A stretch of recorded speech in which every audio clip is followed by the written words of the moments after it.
All right, guys, welcome back to Return on Podcast and to the Seller Accountant YouTube page. I'm Tyler Jefcoat. And guys, this is the final kind of planned installment of the KPI month that we've been doing here in January. And I want to just say thank you. Thank you for consuming this content. Thank you for using these metrics and KPIs to improve the understanding of your business.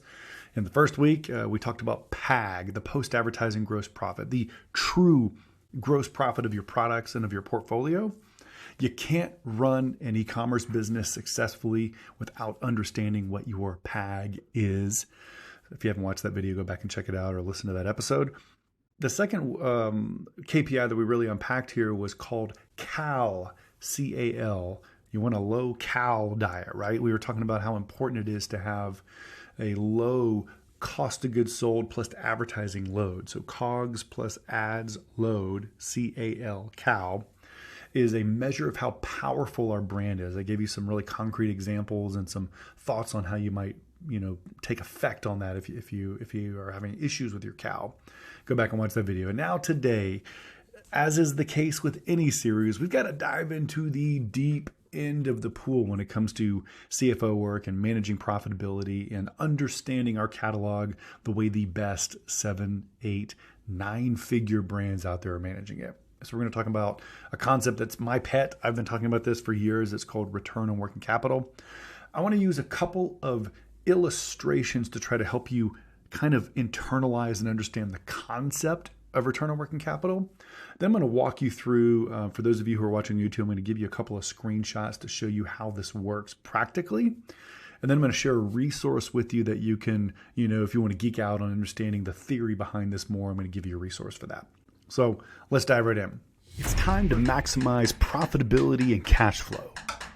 It's time to learn habits and hacks from the best e-com CEOs. It's time for Return on Podcast with me, Tyler Jefcoat. So let's dive right in. First illustration. Imagine that you're a baseball player or that you're a baseball fan here. The way baseball works as a hitter, in case you guys are not baseball fans, is that your batting average is your expected success rate when you step up to the plate, right? If I have a really high batting average, that means that I'm going to get hits really often. If I have a really low batting average, it means I'm not a very good hitter, and my expected success rate for each at bat is really low. Makes sense.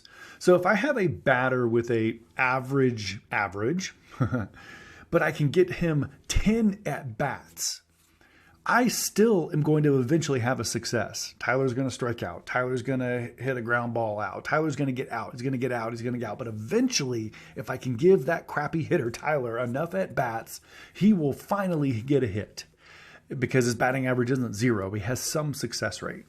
And so the illustration to connect this to our e-commerce business is that it's the exact same way for our products. If our products have a low PAG, remember that profitability number we talked about 2 weeks ago? If we have a low PAG, but we have an outrageously fast cash cycle, we get to reuse by the way, we call this turning inventory, but we get to reuse that dollar not just once a year, not just twice a year, not just 3 times a year, but maybe 5, 6, 7 times a year. Even though the impact of each at bat might be relatively small, got a low batting average, we actually have a very good product because we have such strong cash velocity. Okay? The second illustration I'm going to try to use to try to drive this point home is if we think about real estate, right? If you and I bought a piece of real estate on the corner of your town and we leased it out to a tenant, and at the end of the year, we made $1 million in profit on that investment, we would not know how happy we are with that investment until we understand what we had to invest. In other words, real estate pros never look at profit in a vacuum. They always look at return on investment. Think about our investment. If we only invested $1 million and we got $1 million profit in 1 year, you and I are going to be ecstatic. We will have had a very strong return on investment. But if you and I invested in a real estate venture on the corner of your town and we paid $100 million to buy that building and we only got $1 million in profit, we're not nearly as happy. In fact, we might be outright sad about that investment. So again, those are the two paradigms that I want to kind of share with you. Your products are just like that. So let me apply the second one here. If you get a certain amount of profit, a certain amount of happiness from your portfolio in the course of a 12-month period, you don't know how happy you are with that until you actually do a return on investment calc. Profit for the year divided by what my inventory investment is. And so that brings us to our metric for the day. Our metric is called return on working capital. For a 12-month period, I invested a certain amount of money in inventory. What was the annual ROI, the annual return on that investment? Let me show you the math here, and then I'll be able to bring back the baseball side of this so it makes more sense. If I take a standard kind of common e-commerce brand P&L here, this guy made a PAG, or post-advertising gross profit, of 25%. That's nice. And then I want to look a little further. Now I got to start digging into the balance sheet. I want to understand, first of all, I want to kind of calculate his batting average.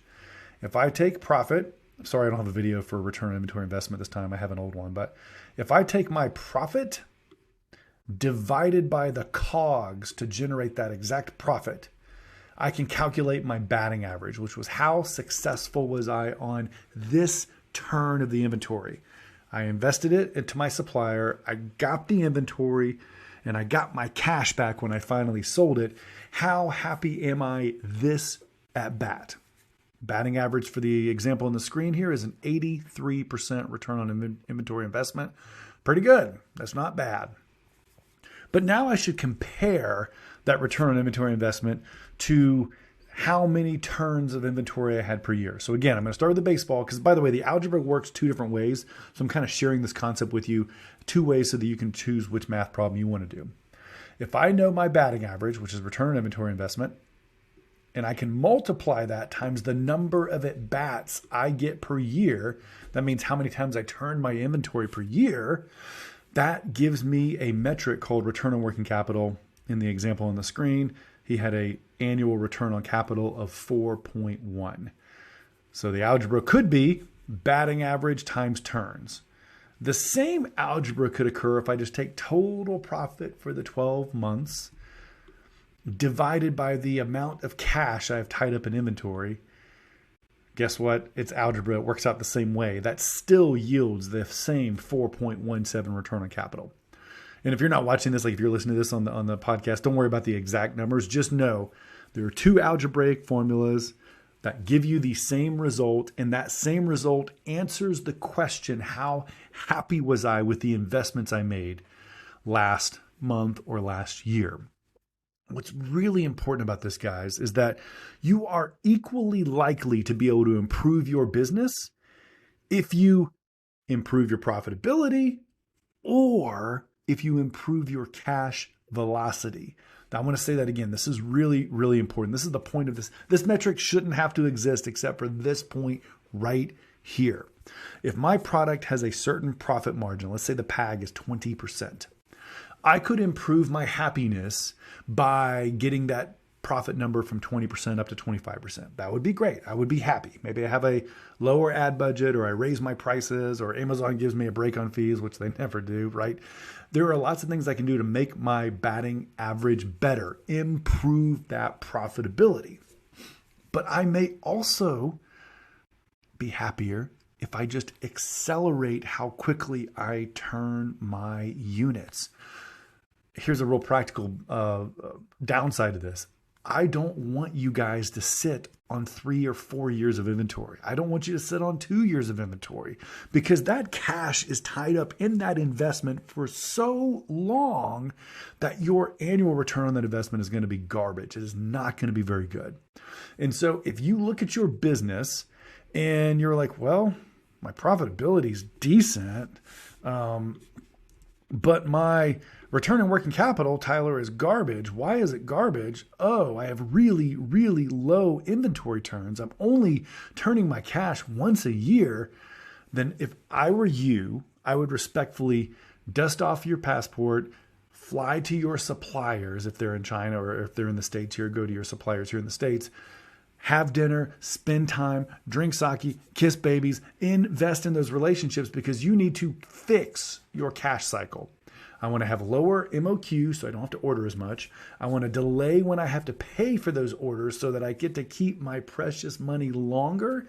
And then I want to liquidate the crappy SKUs that are on my portfolio that have not been able to be nurtured. I tried to nurture them, but now it's time to liquidate them because I can't afford to keep that cash tied up in a bad investment. So I want to kind of end this video and this episode with this. If you want to get into the technical bits of it, reach out to me. I'm happy to help you with this as deep as you possibly could want to go. I can go very deep with this, but let me give you practical thought, and then I'm going to give you a tool you could read to learn more. Practical thought.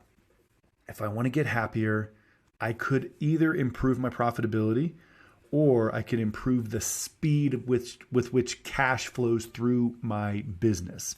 Every dollar that I get to hoard longer, I don't want to have to pay my suppliers as quickly. I want to turn the inventory more quickly. Every dollar I can hoard is a dollar I don't have to go reborrow. I get to already have that dollar. I get to use it again. I get another at bat and another at bat and another at bat.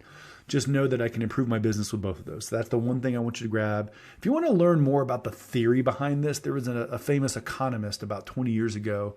His name was Eli Goldratt, Israeli genius. He came up with this thing called the theory of constraints. So if you're like, Tyler, I get this. This kind of makes sense to me, but it's a really confusing concept to wrap my head around. I highly recommend reading Eli Goldratt's book. It's called The Goal. It's kind of a parable. It's kind of dated. It will blow your mind in terms of reorienting your thinking around return on investment and throughput instead of just counting raw widgets or raw profit margin, because we don't know how happy we are until we know what we invested to get that profit. Until we meet next time, I hope this made sense to you. I hope you'll post comments. I hope you'll ping me with questions because, man, this is a confusing concept that I've been chewing on now for 5 years and I'm just now understanding. You've got to find ways to apply this to your business. Seller Accountant helps a lot of our clients apply this very metric to their catalogs, to their individual SKUs, and to their entire portfolio. So cheers. Talk to you guys later.